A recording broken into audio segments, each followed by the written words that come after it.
Hi, everybody. Erica here from In the Company of Cards. If you're new, welcome. If you've been here before, welcome back.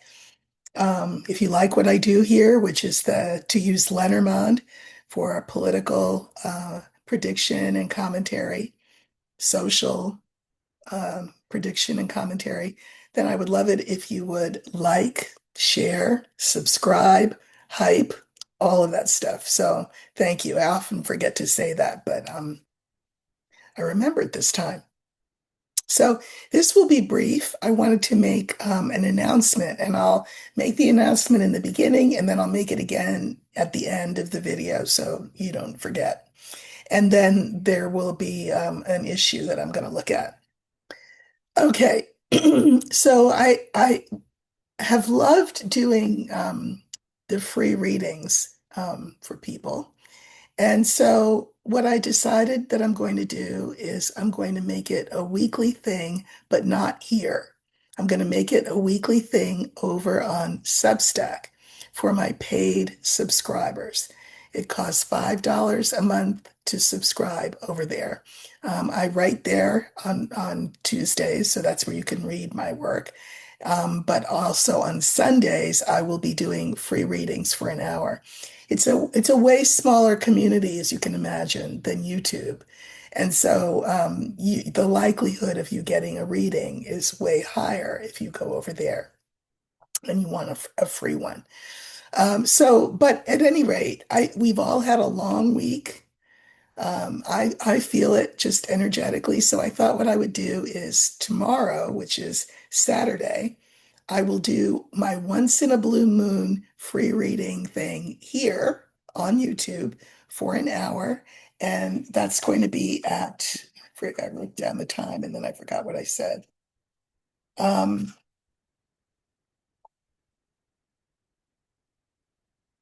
yeah, so I'm going to do it tomorrow at 5 p.m. Pacific. And that means that it will be at 8 p.m. Eastern. And what I'll do is I'll put a little thing up so that you can remember. Um, it'll be an hour, maybe a little longer, depends. And it's just sort of to help us get through our weekend and to sort of recover from the week.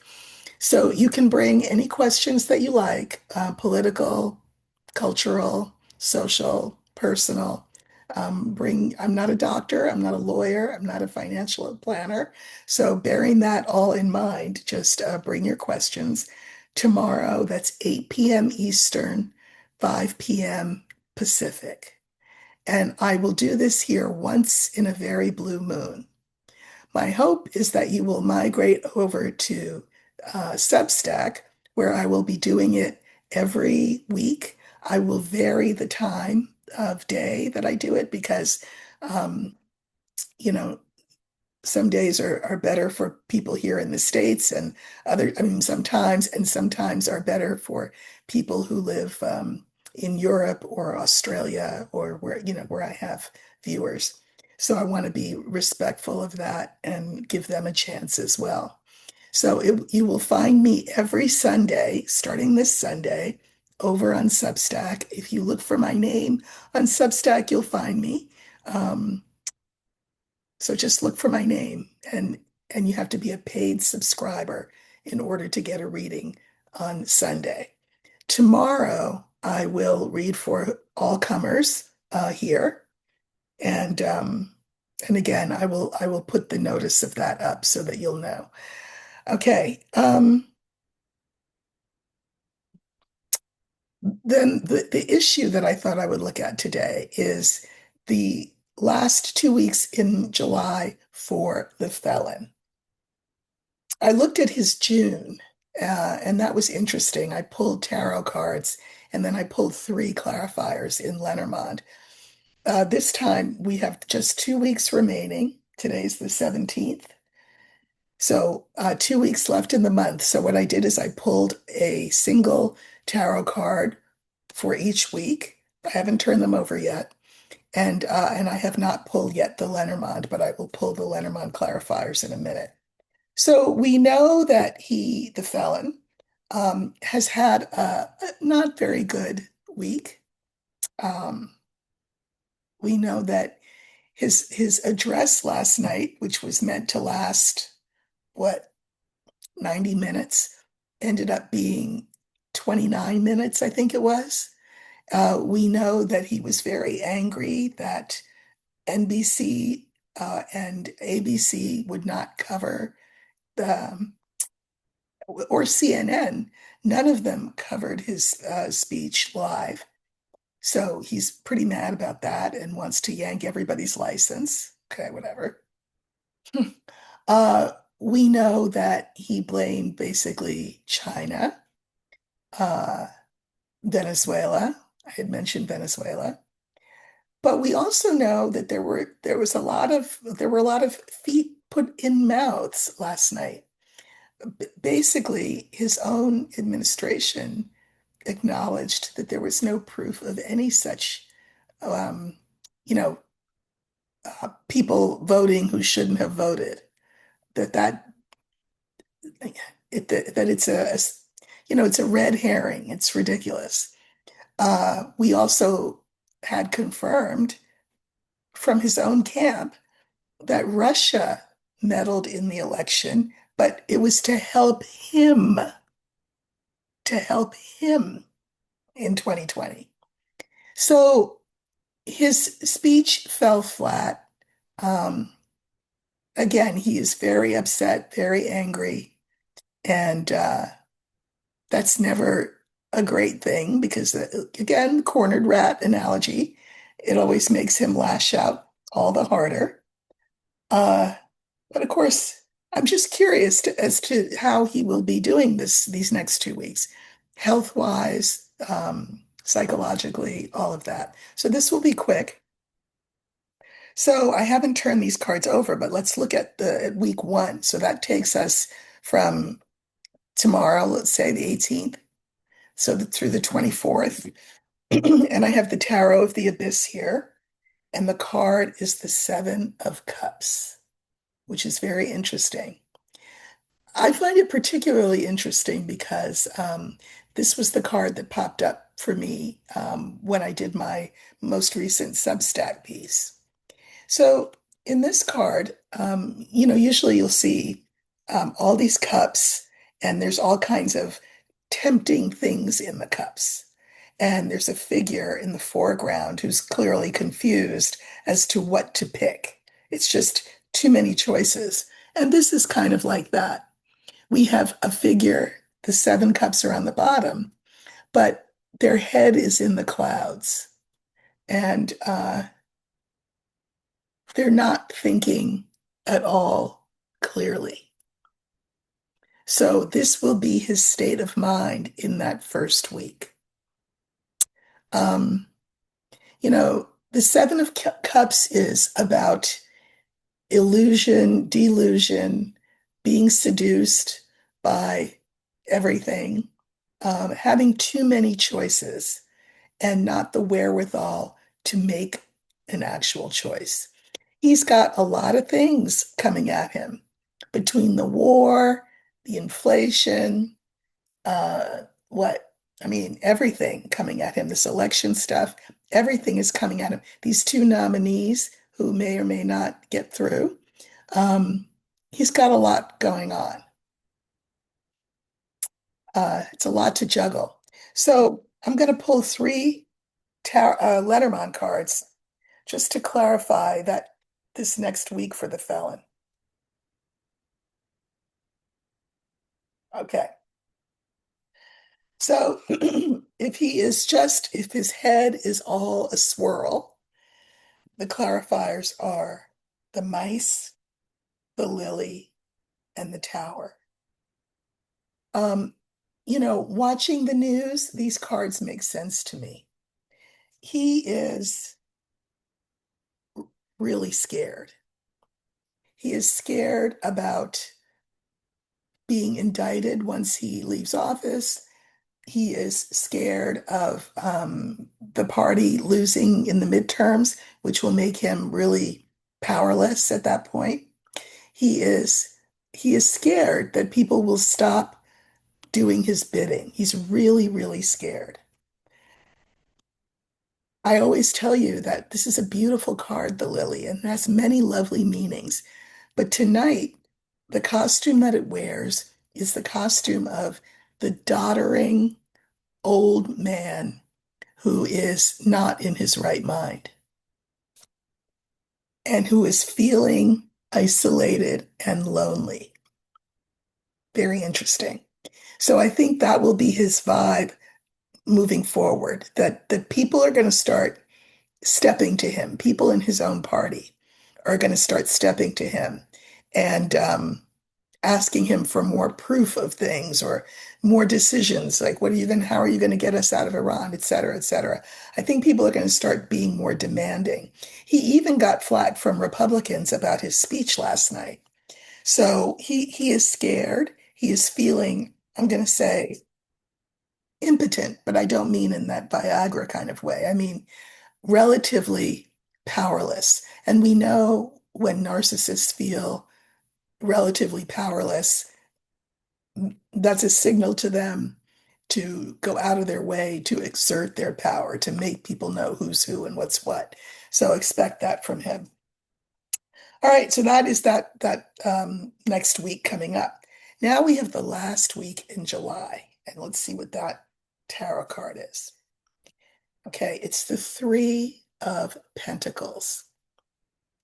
Now, in traditional tarot, this will be usually, if you look at the Rider Waite or the Smith Waite deck, which is the traditional one, you will see three people in front of a cathedral, and it's clearly sort of like an architect and with builders, and they are planning together to do whatever they're going to do, whatever they're going to create. They're working together. Here we have a rope, like a tug of war kind of thing. And we see not one hand, not two hands, but we see three hands here. This implies that because of his being afraid and feeling isolated and not shored up by support, that he will be looking for that. He will be expecting signs of loyalty and fealty from the people around him.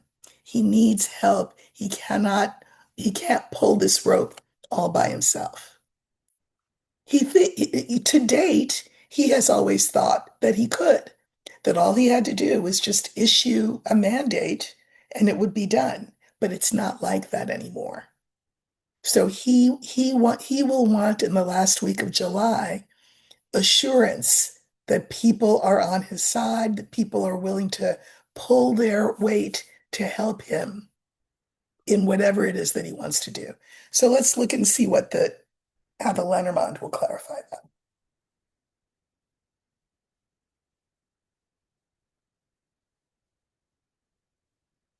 Okay. So here we are, the last week in July. He needs to call in reinforcements. I guess I would put it that way. But we've got, for example, J.D. Vance, right, saying in an interview that they bungled the files, that the rollout of the files was bad. Well, the felon doesn't want J.D. Vance saying that, but J.D. Vance can smell blood. He's like a vulture. He can smell blood in the water, and the blood in the water, of course, is the felons. And so, he's not anybody who's going to help pull the weight for the felon. Clarifiers are the book, the garden, and the anchor. He needs people to help him pull his weight, but he doesn't know what to do, what to say to keep people on side. He doesn't know. The book is about things we don't know. And because in the eyes of the public, he is being sunk. This is not safety. This is being sunk, being pulled under, being held down. So I think his last 2 weeks in July, as a lot of people are predicting, will not be pleasant, will be full of paranoid commentary and blame. assigned everywhere. And I think people who are on his side are going to start to tiptoe away from him as opposed to um, shoring him up in the way that he wants to be shored up. So stay tuned for that. Um, Yesterday, before before the news came out, I did read on how the meeting with the survivors and Todd Blanche went, and what I predicted was exactly what happened. They came out feeling demoralized and belittled and disrespected. Um, I did see, though, today a statement by Tom Tillis. Now, Tom Tillis was the senator on the committee who said, he has to have a meeting with the survivors and if he wants my vote. So he had the meeting, and Tom Tillis put out a statement saying how pleased he was that Blanche had done what his predecessor had not done, which was to meet with the survivors, which is concerning because it makes me think maybe that's enough for Tom Tillis so that he can get the vote, so Fallon can get Tillis's vote. I still am going to stick with what I said. I don't see Blanche's nomination or confirmation here getting out of committee, meaning that the committee would have to vote to advance his confirmation, and then there would be a full vote of the Senate. I don't see it getting out of committee. I could be wrong. I could be wrong. Uh, but I'm hoping that Tillis and Cornyn at least will do the right thing. And with those two cards that we got, those two tarot cards, uh, that's what the fella needs. He needs all hands on deck. They can't afford to lose a single Republican vote if Blanche is to be confirmed. Now, of course, remember, if Blanche is not confirmed, can just continue to be the acting for as long as that's legally allowed. So it's not like we're going to get some terrific um, attorney general in his place. No. Um, but I don't think it'll get out of committee. I hope I'm right, but we'll see. We'll see. Okay, so again, I just want to remind you that I will be here tomorrow at 5 p.m. Pacific, 8 p.m. Eastern. Okay. And I will be doing free readings. It's first come, first serve. Do not put it in, please don't put your comments, your questions under this video, because why are you doing that? Wait until I go live. And and I will try to answer as many as I can in the space of an hour or so. And this is just, my little gift to you, because we've had a hard week. Sunday, I will be doing it again, but that will be over on Substack. I would love it if you would go over there. I would love if you would subscribe. Um, Paid subscription is $5 a month. And that puts you in the pool to get a free reading on Sunday. And I will be doing those every single Sunday moving forward until further notice. Again, not here, but over on Substack. So there's a Substack app that you can put on your phone. Um, if you type into your browser, substack.com, it'll pop up and just put my name in and do a paid subscription, and then you can be in the running for a reading on Sunday, which you might want to do, especially if I can't get to you on tomorrow. So I'll put information for all of that up, um, and I hope to see you tomorrow or Sunday. And I will be back, of course, again Monday, just doing my regular thing. But everybody have a good Friday night. It's been a long, exhausting week, and get some rest because we've got to gear up for the week coming up. All right, everybody, take care.